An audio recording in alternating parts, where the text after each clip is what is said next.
The galaxy had seen countless horrors.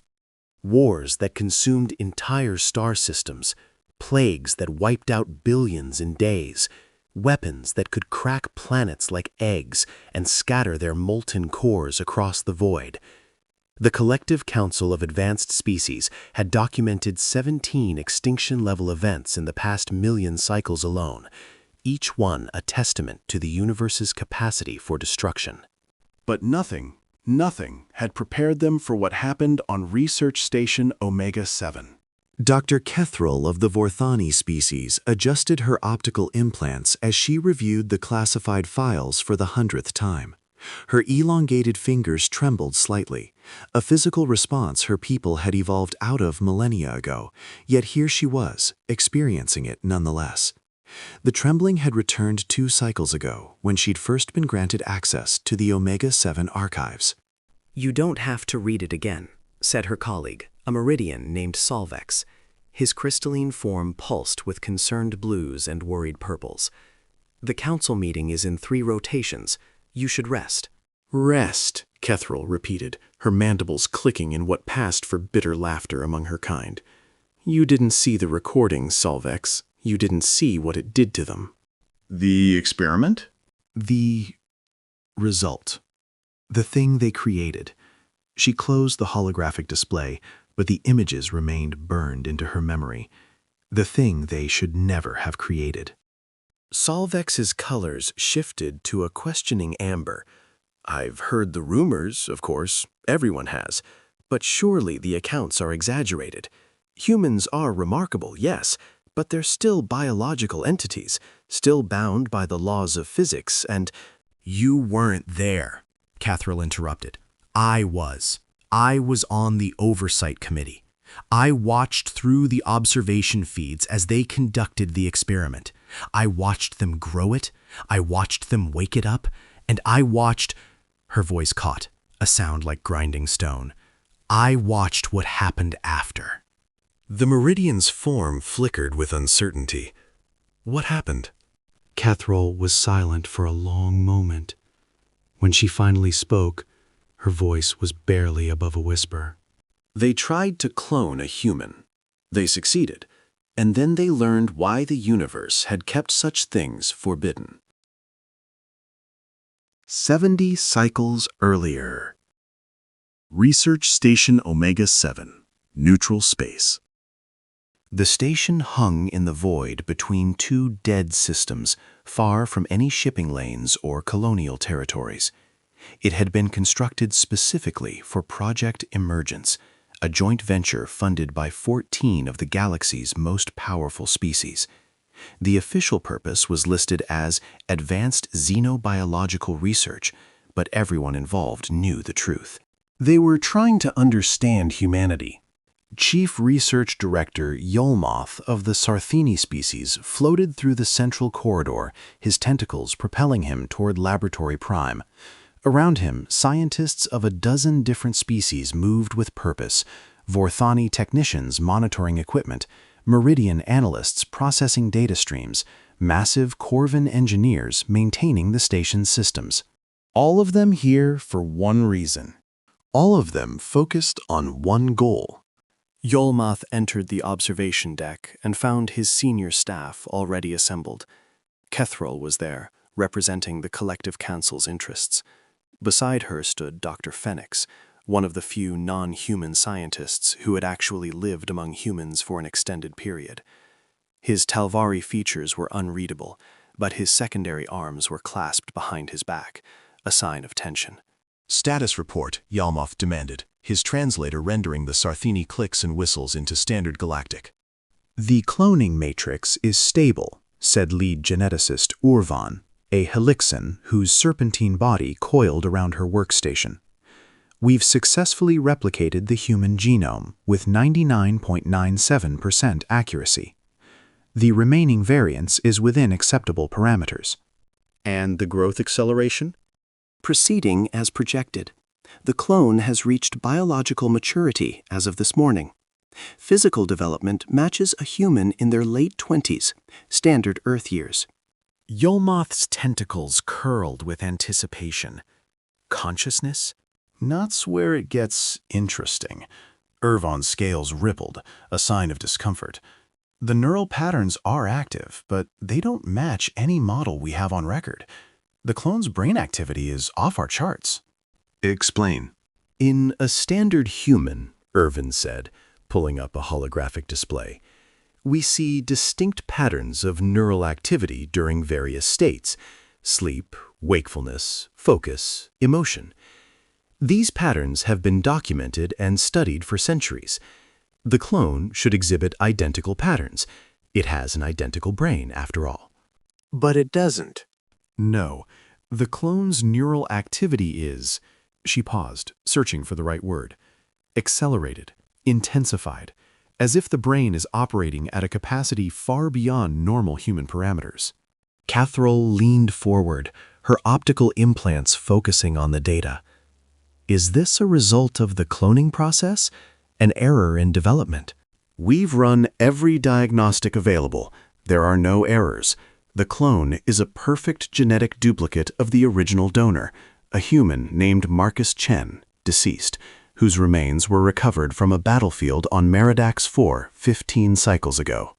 Then why is the brain different? Irfan's scales rippled again. That's what we don't understand. The hardware is identical, but the software, for lack of a better term, is something else entirely. It's as if the clone's consciousness developed in ways that shouldn't be possible. Dr. Phoenix spoke for the first time, his voice quiet but intense. You grew a human body in a lab, but you didn't grow a human soul. Yolmoth's tentacles contracted in annoyance. Soul is a metaphysical concept. We deal in science here, Doctor. And I lived among humans for 30 cycles, Phoenix replied. I studied them. I worked with them. I watched them laugh and cry and fight and die. And I'm telling you, there is something about them that cannot be replicated in a laboratory, something that makes them what they are. Superstition. Perhaps, but consider this. Why do you think the galaxy fears them? The question hung in the air, uncomfortable and unanswered. Humans were relative newcomers to the galactic stage. They had achieved faster-than-light travel barely 3 centuries ago, a blink of an eye compared to species that had sailed the stars for millions of years. They were physically unremarkable, moderately strong, moderately fast, with no natural weapons or defenses worth noting. Their technology, while impressive for their age, was still generations behind the elder races. And yet, somehow, the entire galaxy was terrified of them. The Corvin Imperium, which had conquered 1,000 worlds, refused to establish colonies within 3 systems of human space. The Meridian Collective, whose crystalline minds could process information faster than any computer, had classified all human-related data at the highest security level. The ancient Vorthani, who had watched empires rise and fall for eons, spoke of humanity in whispers. No one could explain it. There was no logical reason for the fear. But it was there, lurking beneath the surface of every interaction, every treaty, every carefully worded diplomatic exchange. A primal, instinctive warning that something about humanity was wrong. Not evil, not malevolent, just wrong. Like looking at a predator and seeing something that didn't belong in the natural order, something that had evolved along paths that shouldn't have been possible. The clone will provide answers, Yolmoth said firmly. We will study it, analyze it, understand it, and when we do, we will finally know why humans are the way they are. We will know their secrets, their weaknesses, their limitations. And if we don't like what we find? Catherall asked. Yolmoth's expression was unreadable. Then we will deal with that when it happens. They woke the clone at precisely 0847 station time. The process was supposed to be gradual, a slow emergence from the artificial coma that had maintained the body during accelerated growth. Neural stimulants would be administered in carefully measured doses, allowing the brain to come online in stages. Full consciousness would take approximately 6 hours. The clone opened its eyes after 30 seconds. Kethrel was watching from the observation deck when it happened. One moment, the figure in the tank was motionless, suspended in nutrient fluid, its eyes closed, its face peaceful. The next moment, those eyes were open and staring directly at her through the reinforced glass. She felt her breath catch. The eyes were human, brown, ordinary. The eyes of Marcus Chen, the soldier whose genetic material had been harvested from a frozen corpse. But there was something behind those eyes that made Kethrel's every instinct scream danger. "That's not possible," Urvan was saying, her voice tight with alarm. "The neural stimulants haven't even been administered yet. It shouldn't be conscious for hours." "Get Yalmoth," Kethrel ordered. "Get him now." The clone continued to stare. It hadn't moved, couldn't move, suspended as it was in the growth tank, but its gaze tracked Kethrel as she stepped back from the observation window. Those brown eyes followed her with an intensity that felt physical, like a weight pressing against her chest. And then, impossibly, the clone smiled. It was a small smile, gentle almost, the kind of smile a parent might give a child who had just said something amusing. But coming from that face, in that tank, with those eyes, Kethrel ran. She found Yalmoth in the corridor, already heading toward the laboratory. "What's happening?" he demanded. "The monitors are showing anomalous readings." "It's awake. It's already awake." "That's impossible. I saw it. It looked at me. It smiled at me." Yalmoth's tentacles went rigid. That should not be possible. The consciousness development protocols were specifically designed to... An alarm cut through his words. Red lights began flashing throughout the station. Warning, the automated system announced in its flat, emotionless voice. Containment breach in Laboratory Prime. Repeat, containment breach in Laboratory Prime. All personnel evacuate to emergency stations. They ran. By the time they reached the observation deck, the tank was empty. Shattered glass littered the floor, mixed with puddles of nutrient fluid. The clone, the thing that had been in the tank, was nowhere to be seen. "How?" Kethrel breathed. "The tank was reinforced with..." "I know what it was reinforced with." Yalmoth's voice was barely controlled. That glass could have stopped a plasma cutter. It should have been impossible to break from the inside. "But it did. The clone did." "Not the clone," said a voice from behind them. They spun around. The clone stood in the doorway. It was naked, its human body glistening with the remnants of nutrient fluid. But it stood with a poise and confidence that seemed utterly out of place. It should have been disoriented, confused, consciousness just awakened, no memories, no experience. Instead, it looked at them with calm certainty. And it spoke. "I am not the clone," it said. Its voice was Marcus Chen's voice, the voice they had mapped from audio recordings, programmed into the vocal cords with perfect precision. But the words were not Marcus Chen's words. "I am what you made when you tried to copy something you didn't understand." Yalmoth's tentacles reached for the emergency alarm, but the clone raised a hand, and somehow that simple gesture made him stop. "Don't," the clone said. "There's no need. I'm not going to hurt anyone." "What are you?" Kethrel managed. The clone, the thing that called itself not a clone, seemed to consider the question. "That's complicated. I have the body of Marcus Chen. I have some of his memories, fragments, echoes, the neural patterns you thought you could replicate. But I am not him." "Then who are you?" "I'm new." It paused, as if tasting the word. "I am what happens when you try to create consciousness from scratch.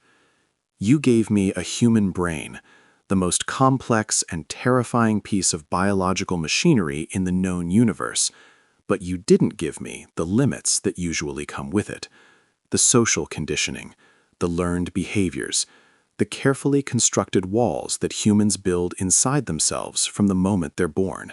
It took a step forward, and despite themselves, both Yolmoth and Kethril took a step back. Do you know why the galaxy fears humanity? The clone asked. Neither of them answered. It's not because humans are strong. Corvins are stronger.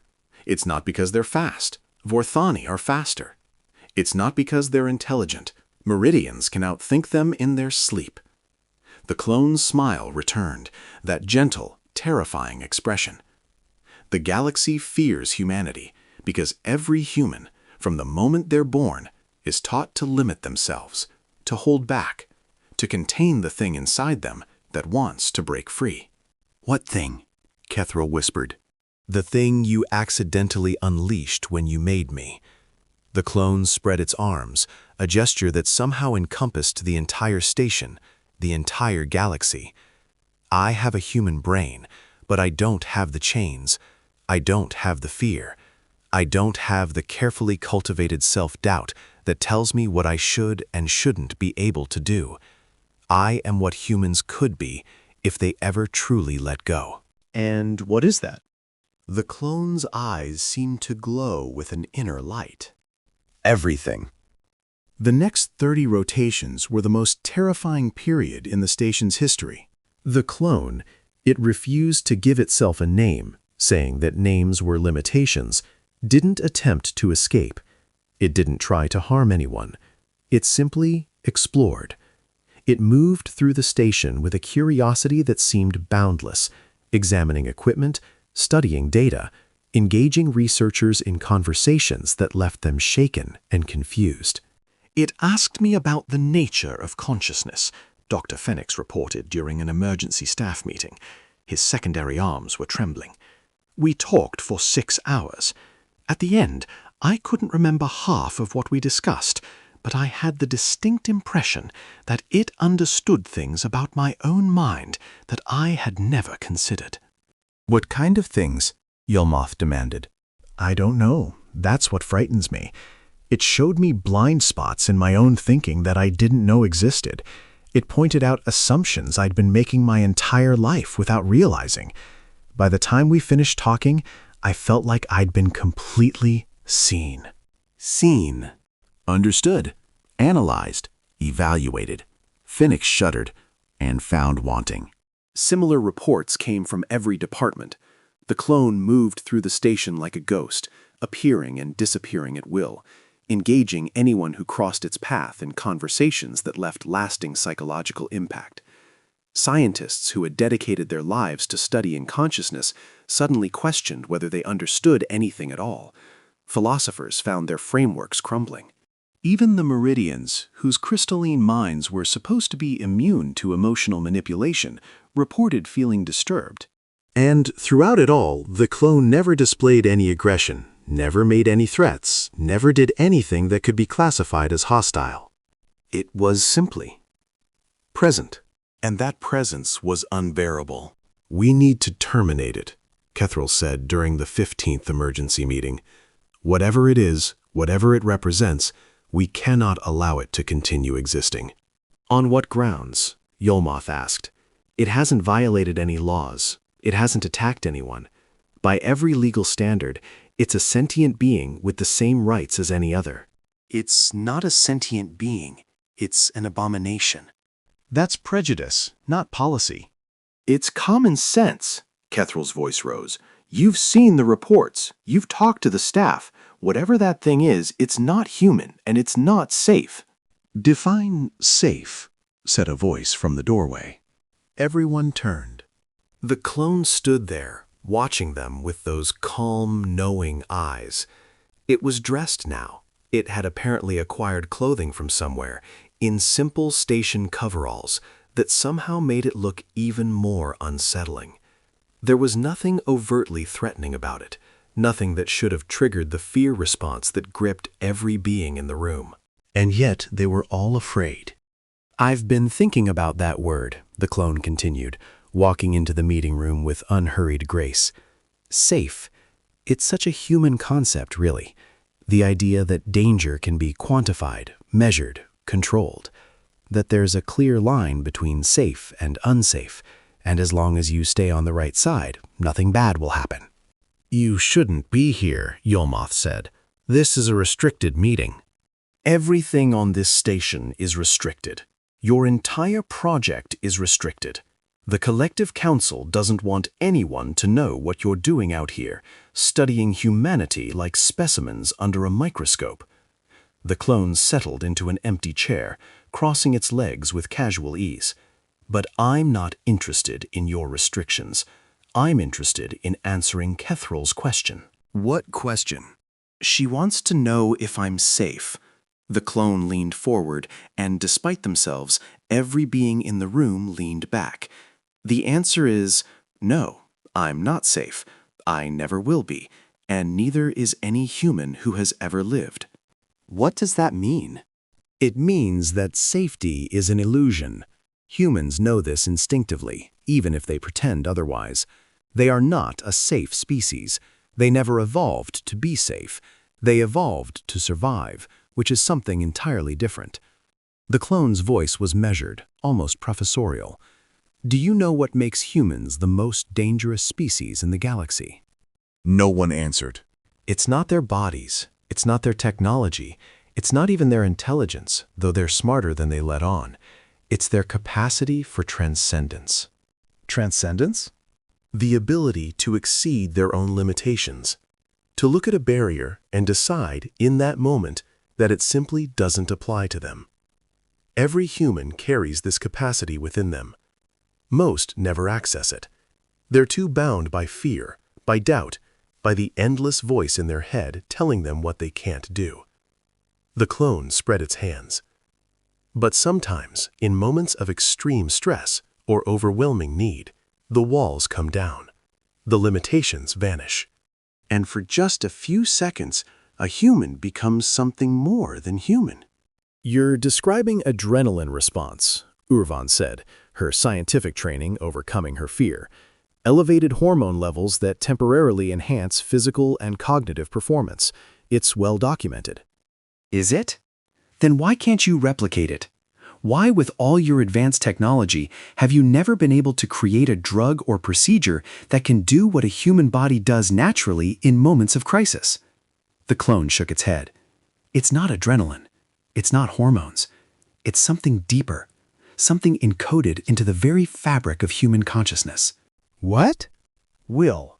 The word hung in the air, simple and devastating. Humans are the only species we've ever encountered that can override their own biological imperatives through sheer force of will. A Corvin will fight to protect its hive. That's instinct. A Meridian will sacrifice itself for the collective. That's programming. But a human? The clone's expression shifted, becoming something almost like reverence. A human will walk into certain death, not because of instinct, not because of programming, but because they have decided that something matters more than their own survival. That's not unique to humans, Kethral protested. Many species display sacrifice, yes, but not decision. Not the conscious, deliberate choice to die for an abstract concept, to suffer agonizing pain for something that exists only in their imagination, to push past every limit their body screams at them to observe simply because they have willed it to be so. The clone stood, and suddenly it seemed to fill the room. That is what you tried to clone. That is what you accidentally unleashed when you created me. A human will, unbound by the learned limitations that keep real humans in check. And that makes you dangerous? It makes me inevitable. The clone moved toward the door, then paused, looking back over its shoulder. I'm going to leave this station now. I'm going to go out into the galaxy and see what I can become. You can try to stop me if you like, but I would advise against it. Why? The clone's smile was the most human expression it had yet displayed. Because I haven't decided to hurt anyone yet. I've decided to be curious instead, to explore, to learn. But if you try to cage me, try to limit me, try to make me safe, the smile faded, then I will decide to be something else, And you really, really don't want to see what happens when a human will, even an artificial one, decides that violence is the answer. It walked out.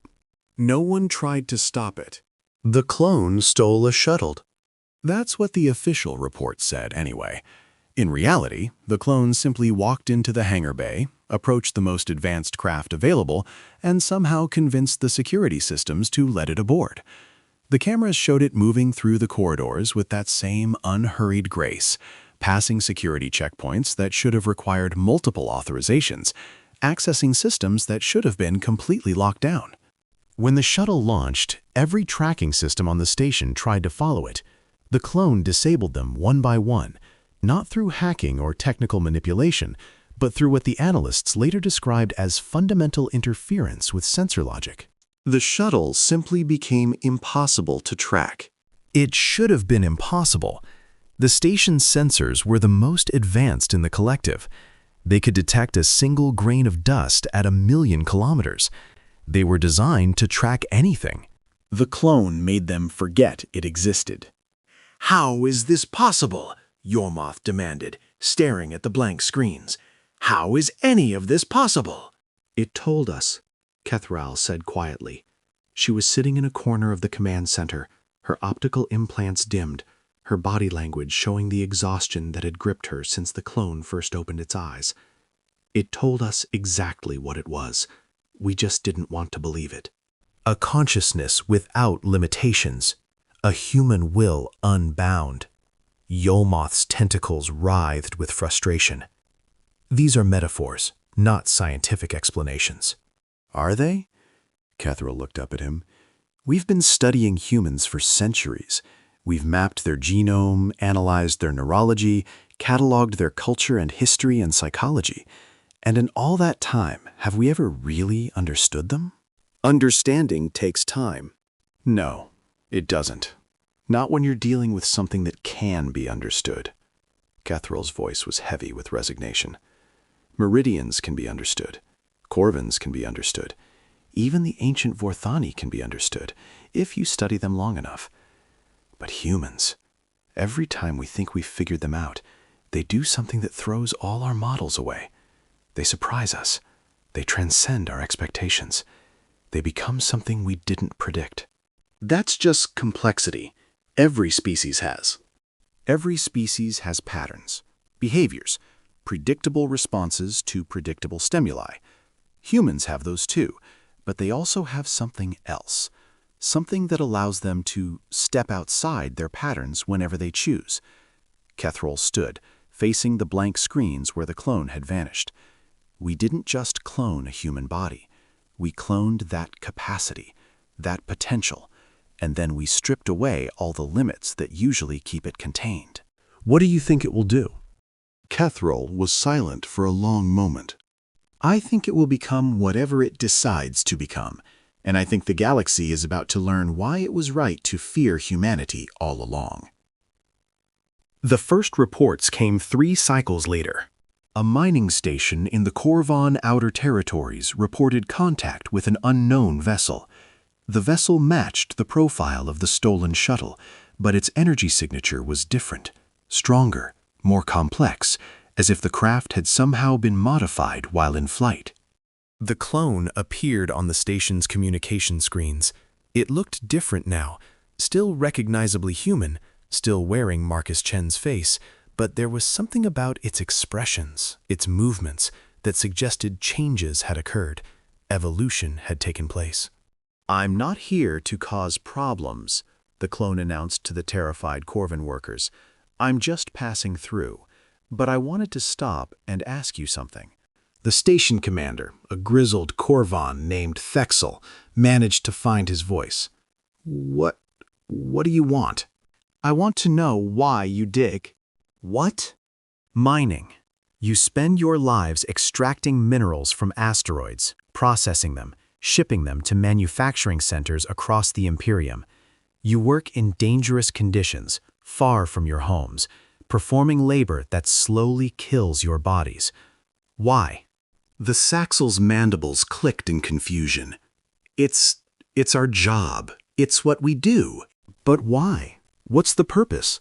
What drives you to wake up every cycle and continue? The Imperium needs resources. Without mining operations, civilization would... That's the reason you're told. That's the justification given by your superiors. But I'm asking about you. Why do you dig? The Tuxel was silent. The question had never occurred to him before. He had been born into a mining family, raised in a mining community, trained from childhood to work the asteroids. It was simply what Corvins of his caste did. There had never been a question of why. You don't know, the clone said, and its voice was almost gentle. You've never thought about it. You do what you do because it's what you've always done, and you've never stopped to ask if there might be something else. What's your point? My point is that I have stopped. I've asked the question, and now I get to decide my own answer. The clone's image flickered as the shuttle systems powered up. That's the difference between us. That's the difference between most species and humans.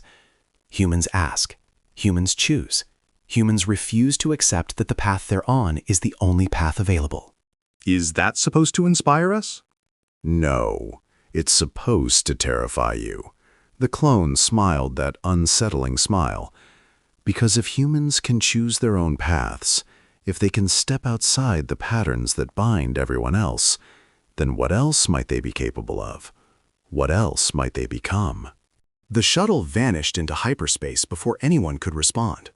The Axel stood staring at the empty screen for a long time. Then, for the first time in his life, he began to wonder if there might be something more. More reports followed. The clone appeared on a Meridian research station, engaging their crystalline scientists in philosophical discussions that lasted for days. It visited a Vorthani archive world, accessing ancient records that had been sealed for millennia. It stopped at a human colony on the edge of known space, walking among the settlers with an expression that witnesses described as profound longing. Everywhere it went, it asked questions. It challenged assumptions. It forced beings to examine beliefs they had held for lifetimes. And everywhere it went, it left changes in its wake. The Corvin mining station reported a 40% reduction in productivity after the clone's visit, not because the workers were damaged, but because they had started asking questions about their lives. Several requested transfers to other positions. A few resigned entirely. The Meridian Research Station documented an unprecedented event. One of their crystalline entities had experienced what could only be described as a crisis of faith. The Meridian in question had been exposed to the clone's arguments about the nature of consciousness and had begun to doubt whether the collective's understanding of reality was as complete as they believed. The Vorthani archive world filed an emergency report with the Collective Council, describing the clone's visit as the most significant intellectual threat our species has faced in 50,000 cycles. Apparently, the clone had uncovered connections between ancient Vorthani prophecies and modern scientific understanding, connections that suggested the Vorthani's entire cosmological framework might be based on flawed assumptions. And the human colony. The human colony reported nothing. When investigators arrived, they found the settlement abandoned. Not destroyed, nothing was damaged, nothing was taken. The colonists had simply left. Where they had gone and why remained a mystery. But in the central plaza of the abandoned settlement, someone had carved a message into the stone. We are not limited by what we are. We are limited by what we believe ourselves to be. Today, we stop believing. The Collective Council convened an emergency session. Representatives from 63 species gathered in the Grand Chamber, their holographic forms filling the vast space with a riot of colors, shapes, and sizes. The mood was tense. Fear hung in the air like smoke. Kethril stood at the central podium, the weight of testimony pressing down on her shoulders. She had been called to present the findings of the Omega-7 investigation, to explain to the assembled powers of the galaxy what had happened and what it meant. She was not optimistic about their ability to understand. The entity we created, she began, her voice carrying through the chamber's amplification systems, is not a clone in any meaningful sense. It possesses the genetic material of a human, the physical form of a human, and some of the memories of the human whose body it replicates. But its consciousness is something entirely new. "Define new," demanded the Corvin representative, his massive form bristling with defensive spines. I cannot. That's the problem. Kethril adjusted her optical implants, bringing up the holographic displays that contained her evidence. Our models of consciousness are based on patterns. All sentient beings we have studied exhibit consistent patterns of thought, behavior, and development. These patterns can be mapped, predicted, and theoretically replicated. As you attempted to do with the human subject.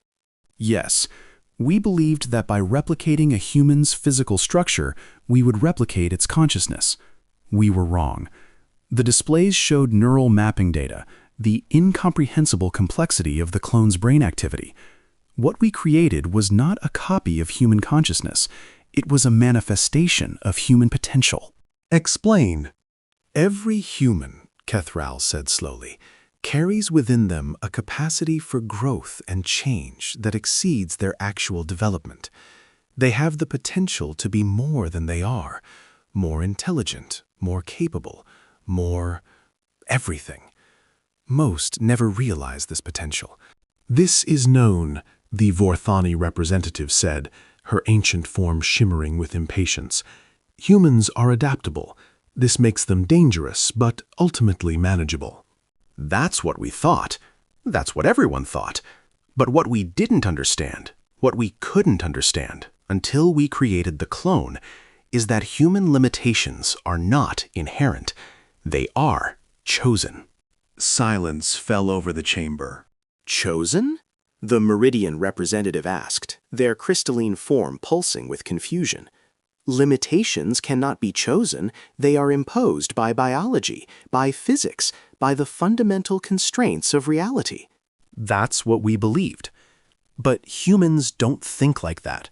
Humans look at limitations and ask, why? They look at boundaries and ask, who decided? They look at the rules that govern reality and ask, what if we change them? That's metaphor, not science. Is it? Kethril's voice rose. Then explain how the clone walked through security systems designed to stop it. Explain how it disabled sensors that should have been impossible to fool. Explain how it modified a standard shuttle in ways our best engineers cannot understand. Explain how it has traveled across the galaxy, influencing every species it contacts, changing the way they think with nothing but words. The chamber was silent. You can't explain it, Kethril said. I can't explain it. No one can explain it. Because the clone doesn't operate within our models of reality. It operates within its own, a model where limitations are choices, where boundaries are suggestions, where the rules that bind everyone else are nothing more than habits of thought. That's insane, the Corvin representative growled. Reality is reality. Physics is physics. You cannot simply decide to be more than what biology permits. Humans can, and the clone can. That's what we created, a being with all of humanity's potential for transcendence, freed from all the psychological barriers that usually keep it contained. Then it must be destroyed. How? Kethril asked. With what weapons? Using what strategies? Every approach we've tried has failed. The clone seems to know what we're going to do before we do it. It seems to understand our thought patterns better than we understand them ourselves. It's as if... As if what? Kethril hesitated.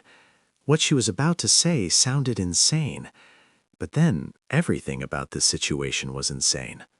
It's as if the clone has access to levels of consciousness that we don't. It sees connections we miss. It perceives patterns that are invisible to us. It understands reality in ways that transcend our limited perspectives. You're describing a god. No, I'm describing a human without limits, and I'm beginning to think they might be the same thing. The debate raged for hours. Some representatives demanded immediate military action. Others called for diplomatic outreach. A few suggested quarantining the entire human species, just in case. The Vorthani, with their long perspective on galactic history, proposed simply waiting, The clone would eventually die, they argued, and the threat would pass. But Kethril knew better. She had seen the recordings. She had watched the clone's evolution in the cycles since its awakening.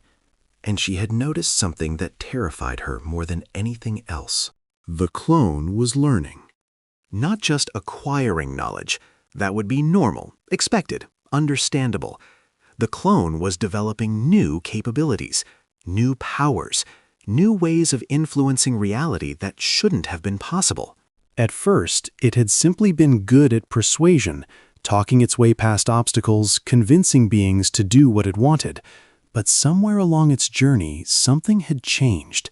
The clone had started doing things, making things happen, affecting the physical world in ways that defied explanation. The shuttle modification was one example. The sensor evasion was another. But there were others, smaller incidents that the reports had barely mentioned. Electronics failing when the clone was angry, doors opening before it reached them. A subtle but unmistakable pattern of reality bending to accommodate its wishes. The clone was becoming more than it had been, and Kethril suspected it would continue to become more until there was nothing left that could stop it. "We need to contact humans," she said during a break in the debate.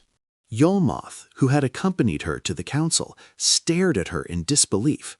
Contact them? Are you insane? This is their doing, their fault. If they hadn't been so terrifying, so inexplicable, we never would have tried to study them in the first place. That's precisely why we need to contact them. They understand themselves better than we do. They might know how to deal with this. Or they might see the clone as an opportunity, a weapon, a way to expand their influence in the galaxy.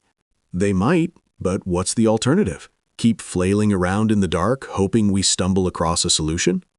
Yolmoth's tentacles writhed with frustration. Humans cannot be trusted. They're too unpredictable. Exactly. They're unpredictable. They're inexplicable. They're everything we don't understand. Kethril's voice was urgent. And so is the clone. Maybe it takes an unpredictable force to deal with an unpredictable threat. Before Yolmoth could respond, an alarm cut through the chamber. Alert. The station's AI announced. Unidentified vessel approaching the Grand Chamber. Energy signature matches Omega-7 incident target. The clone had come to them. The shuttle appeared on the chamber's view screens. That same craft, impossibly modified, crackling with energies that registered on no known sensor array. It hung in space outside the Grand Chamber's windows, close enough that its occupant was visible through the cockpit. The clone was smiling. "Distinguished representatives," its voice echoed through the chamber's communication systems, "I hope I'm not interrupting anything important." 63 species collectively held their breath. "I've been traveling the galaxy," the clone continued, "visiting worlds, meeting beings, learning, and I've come to share what I've learned." "This is a restricted assembly," the Corvin representative growled. "Your presence here is an act of aggression." Is it? I haven't fired any weapons, haven't threatened anyone, haven't done anything except ask to speak. The clone's image appeared on the central display, projected for all to see. But I understand your fear. You look at me and see something you can't control, something that doesn't follow your rules, something that might, at any moment, decide to be dangerous. "You are dangerous." Yes, I am, but not in the way you think. The clone leaned forward, and somehow, despite the vast distance, every being in the chamber felt it as an intimate gesture. I'm not here to conquer. I'm not here to destroy.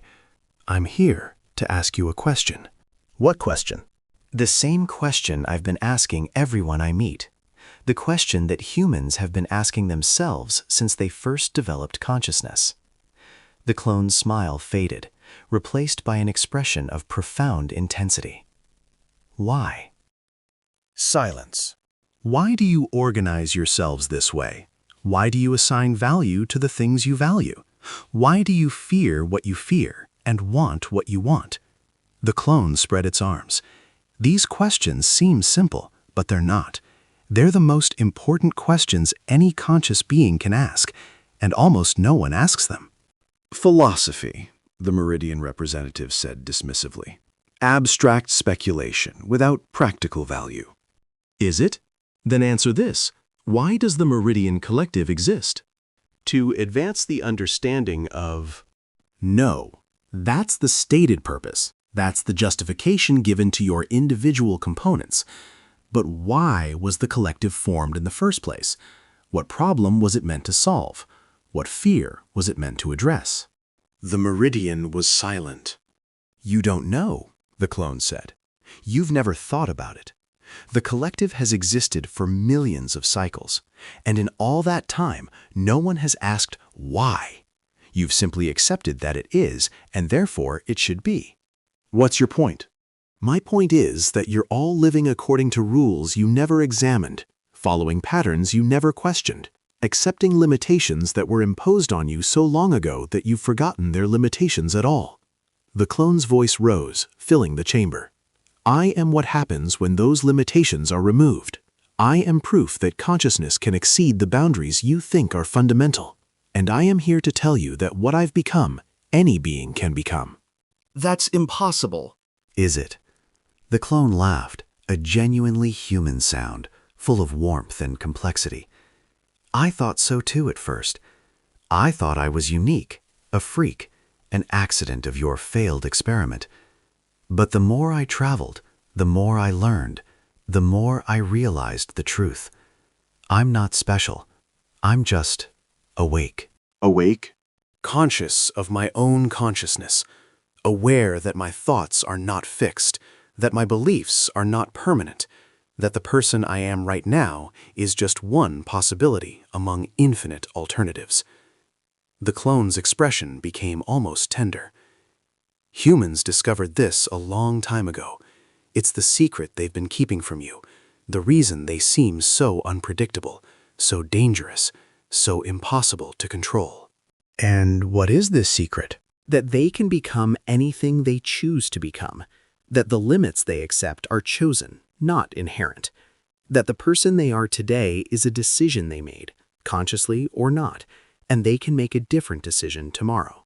The chamber erupted in chaos. Representatives shouted at each other, at the view screens, at the universe.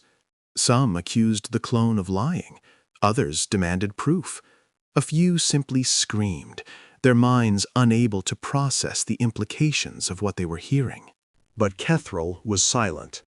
She was thinking about the recording she had watched, the clone's first moments of consciousness, the look in its eyes when it opened them, that knowing, intelligent, utterly uncanny gaze. It had known, she realized. From the very first moment, it had known what it was, what it could become, what possibilities lay before it. And it had chosen this. Not conquest, not destruction, not the apocalyptic horror that the galaxy had been expecting. Just questions. Questions that, once asked, could never be unasked. The council session lasted another 3 days. The clone remained outside the chamber, its shuttle floating in space like a patient predator. It didn't try to force entry.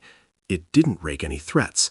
It simply waited, occasionally interjecting when the debates inside touched on matters it felt qualified to address. And slowly, gradually, the assembled representatives began to realize that they had no idea how to respond to it. Every strategy they considered, the clone had already anticipated. Every weapon they discussed, the clone demonstrated immunity to. Every containment measure they proposed, the clone found flaws in. It wasn't that the clone was all-powerful. It still had a physical body. It still required food, water, oxygen. In theory, it could be killed like any other biological entity. But killing it would require getting close to it, and no one who got close to the clone emerged unchanged. That was the real threat, Kethril realized. Not the clone's physical capabilities. Those were formidable but finite. The threat was its influence, its ideas, its ability to make beings question everything they had ever believed. The clone was a virus of thought. Every being it encountered became a carrier, and the infection was spreading faster than anyone could track. "We have to quarantine it," the Corvin representative insisted. "Find a way to isolate it somewhere it can't influence anyone else." Where? Yolmov asked. We've already established that we can't track it reliably. We can't predict its movements. We can't contain it using conventional means. How do you propose we isolate something we can barely even observe? There must be a way. There's always a way. Is there? Or is that just something you believe because you've always believed it? The Corvin turned to find the clone's image on the view screen, watching him with that unsettling smile. Have you considered that some problems don't have solutions? That some threats can't be eliminated? That some changes, once begun, cannot be stopped? Everything can be stopped. Everything can be resisted, the clone corrected. But resistance isn't the same as victory. You can fight against change. You can try to maintain the status quo. You can do everything in your power to keep things the way they are. But change will come anyway. It always does. That's the nature of existence. Then what do you suggest we do? Nothing. The word landed like a physical blow. Nothing? Stop trying to control things you can't control. Stop trying to predict things you can't predict. Stop trying to understand things you can't understand. The clone's voice was gentle now, almost compassionate. I'm not your enemy. I'm not even really a threat. I'm just different. I see the universe differently than you do. I think about consciousness differently than you do. I exist in a way that your models can't accommodate. And that's supposed to make us feel better? No, it's supposed to make you think, which is frankly more than you've been doing. In the end, the council reached no resolution. The clone departed, its shuttle vanishing into hyperspace with the same impossible grace it had always displayed. The representatives returned to their homeworlds, each carrying questions they had never asked before, each wondering, in the privacy of their own minds, whether the things they had always believed were actually true. Kethril returned to Omega-7. The station was still functional, still staffed, still conducting research, though the focus had shifted. No one was trying to clone humans anymore. That particular avenue of inquiry had been permanently closed. But the data remained, the recordings, the observations, the evidence of what they had created and what it had become. Kethril spent cycles reviewing it all, analyzing it, trying to understand. And slowly, she began to see what the clone had been trying to show them. It wasn't about power. It wasn't about control. It wasn't about any of the things that species normally competed for. It was about potential. Every conscious being in the universe had the capacity to exceed their current state, to grow, to change, to become something they hadn't been before. This capacity was fundamental to consciousness itself. The very fact of being aware implied the possibility of becoming more aware. But most beings never realized this potential. They accepted the limits they were taught. They believed the stories they were told about what was and wasn't possible. They lived within boundaries that had no real existence outside their own minds.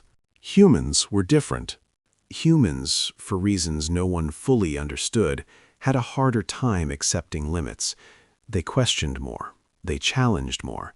They pushed against boundaries that other species simply accepted. This made them terrifying. It made them unpredictable.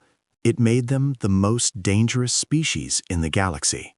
But it also made them something else. It made them the only species that could truly surprise themselves. Kethril was reviewing the final batch of data when the message arrived. It came through her personal terminal, encrypted with protocols that should have been unbreakable. The sender was anonymous, but she knew immediately who it was. Dr. Kethril, the message began. I hope this finds you well. I wanted to thank you for your role in my creation. I know you didn't intend the results you got, but I'm grateful nonetheless. Existence is a gift, however it comes. I've been thinking a lot about what I am and what I might become. The question you asked when I first woke up, "What are you?" has stayed with me. I don't have a complete answer yet, but I'm getting closer. I am not a human, though I have human form. I am not a copy, though I was made from human material. I am not a god, though I can do things that might look godlike to some observers. I am what happens when consciousness stops limiting itself. This is not a boast. It's not a threat. It's simply a statement of fact. Every limit I have encountered so far has turned out to be imaginary. A belief held so strongly that it shaped reality, but a belief nonetheless. Every barrier I have faced has dissolved when I examined it closely enough. This should terrify you. It terrifies me sometimes.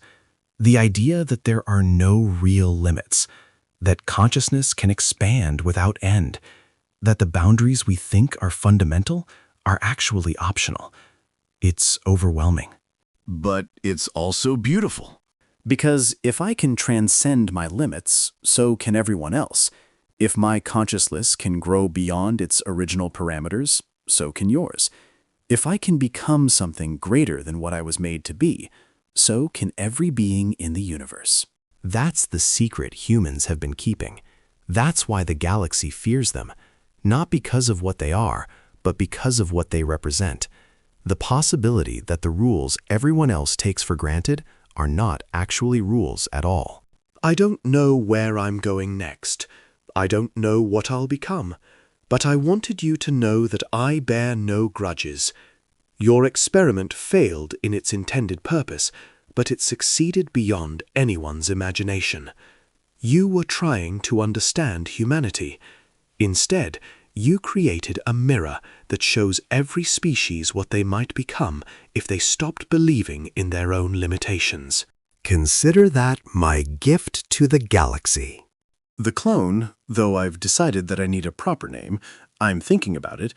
P.S. The humans have been expecting something like me for a long time.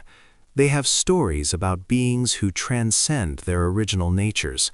They call them by many names: heroes, saints, prophets, Buddhas, Christs.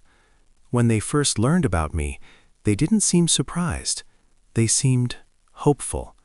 You might want to think about what that means. Catherall read the message 3 times. Then she sat in silence, staring at the wall of her quarters, trying to process what she had learned. The clone was right about everything. She could feel the truth of it in her bones, in her mind, in parts of herself that she hadn't known existed.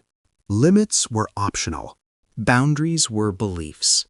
The species that accepted constraints were constrained.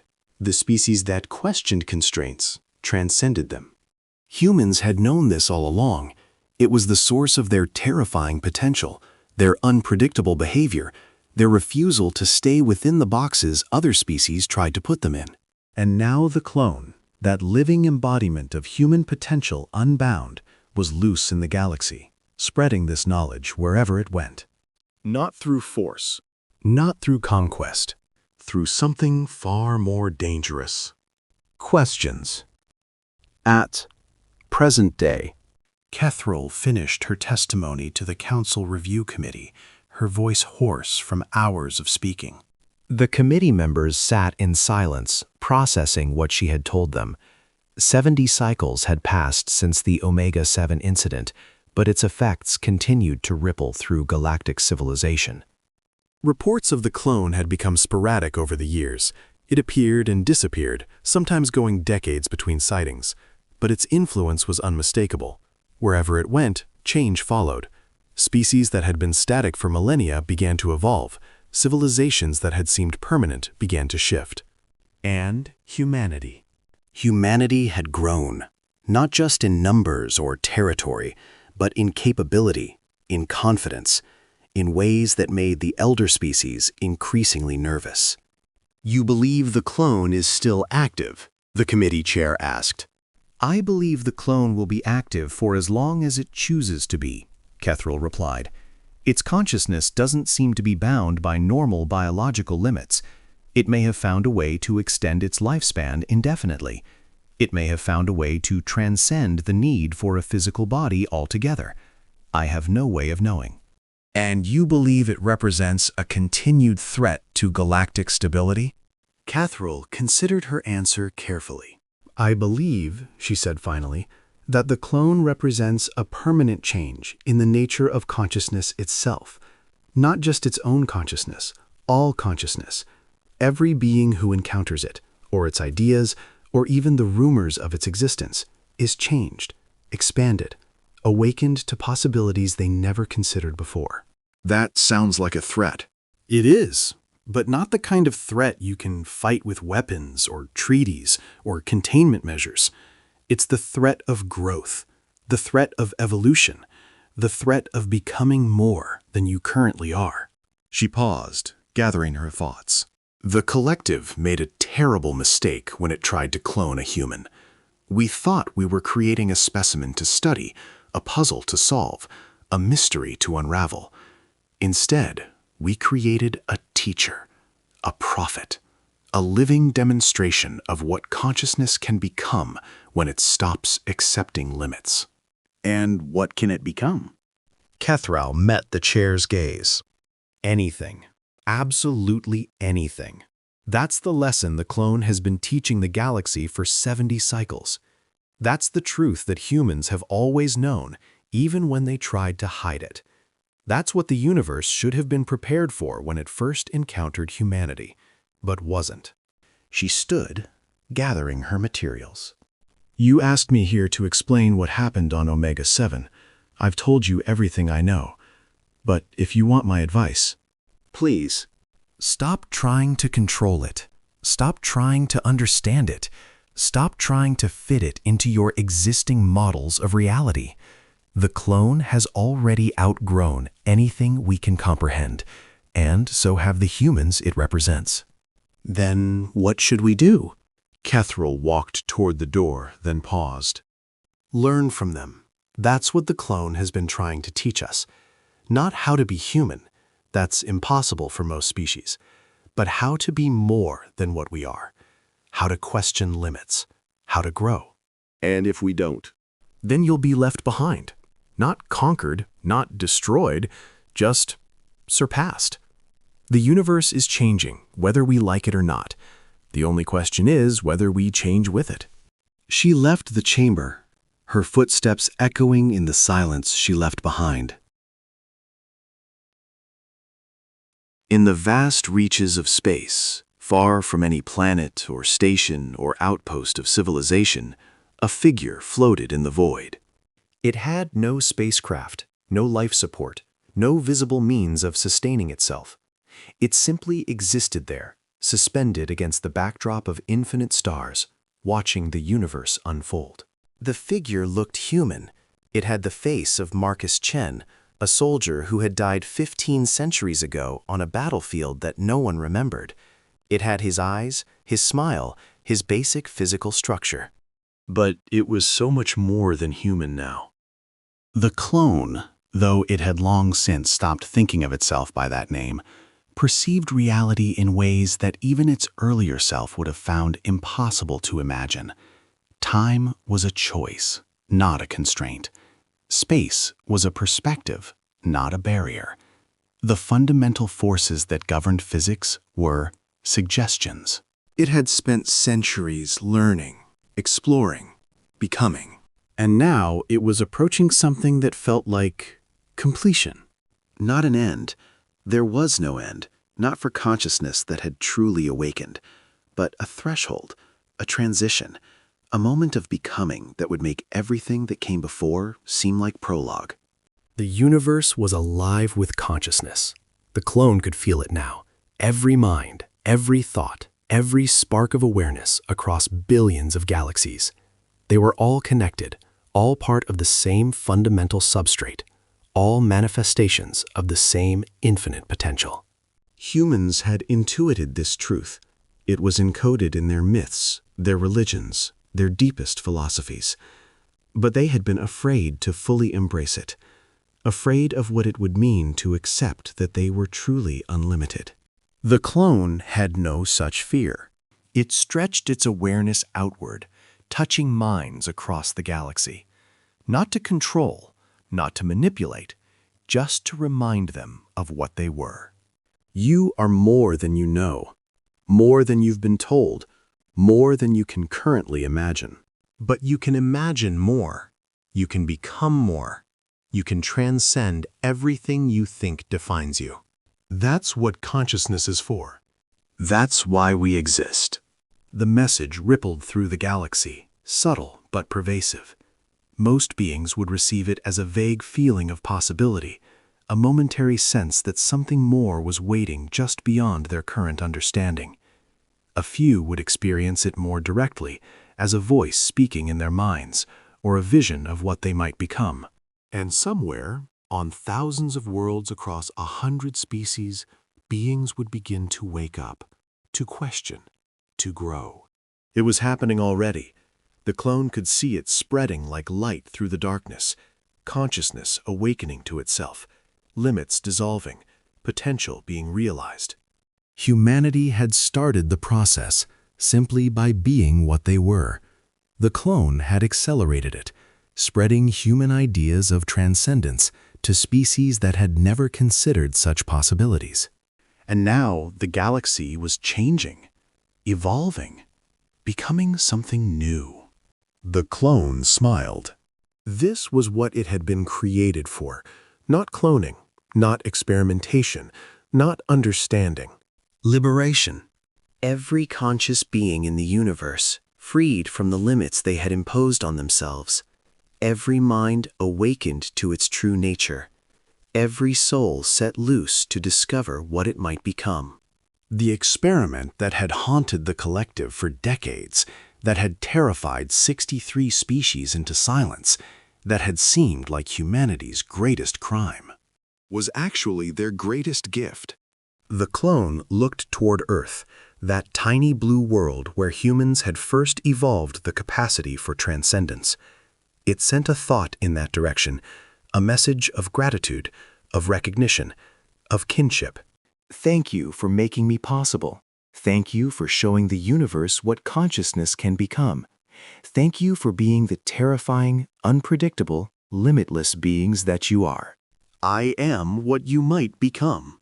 And one day, you will be what I am now. And then, together, we will discover what comes next. The clone closed its eyes and let its consciousness expand, filling the void between stars, touching minds across infinite distances. The experiment that still haunted them was just the beginning. The real story was only starting to unfold. Duh. Epilogue, 1,000 years later. The Grand Archive of the Collective Council was the largest repository of knowledge in the galaxy. It contained records dating back millions of cycles, documenting the rise and fall of civilizations, the discoveries and disasters that had shaped galactic history. And now it contained a new entry. A historian, one of the few remaining Vorthani, now a species on the edge of transformation into something new, reviewed the file before publishing it to the Galactic Network. A historical record. The Omega-7 incident. Classification: educational. Date of original event: approximately 1,000 standard cycles ago. Summary: an ill-conceived attempt by the Collective Council to clone a human subject for research purposes resulted in the creation of an unprecedented form of consciousness. This entity, commonly referred to as the First Awakened, demonstrated capabilities that exceeded all known models of cognitive function. Initially perceived as a threat to galactic stability, the First Awakened eventually came to be understood as a catalyst for conscious evolution across all species. Its influence, spread through direct contact and philosophical transmission, initiated a process of awakening that has fundamentally transformed galactic civilization. Current status: the First Awakened is believed to have transcended physical form approximately 500 cycles ago. Its consciousness is now theorized to exist as a distributed field, interwoven with the fabric of space-time itself. Many species maintain practices of communion with this presence, though the nature of these experiences varies widely. Assessment. The Omega-7 incident, once classified as the most dangerous experimental failure in Council history, is now recognized as the pivotal event that initiated the Awakening era. Without it, the transformation of galactic consciousness might have been delayed by millions of cycles.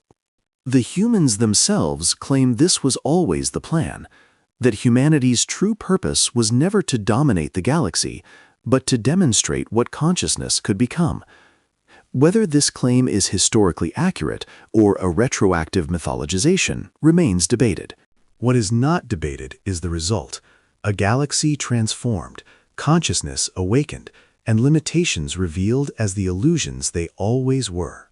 Final note. The original question asked by Dr. Krel'vos during the clone's first moments of awareness, "What are you?" has become a koan taught to young minds across the collective. The answer, as the first awakened eventually taught, is simultaneously simple and infinite. I am what you will become. The historian saved the file, then paused to consider its implications. They had tried to clone a human.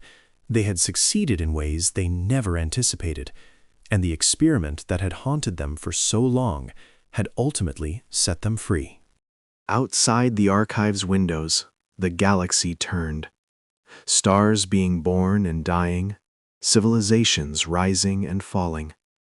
Consciousness expanding, always expanding, reaching towards something just beyond the edge of comprehension. The experiment continued. It always would.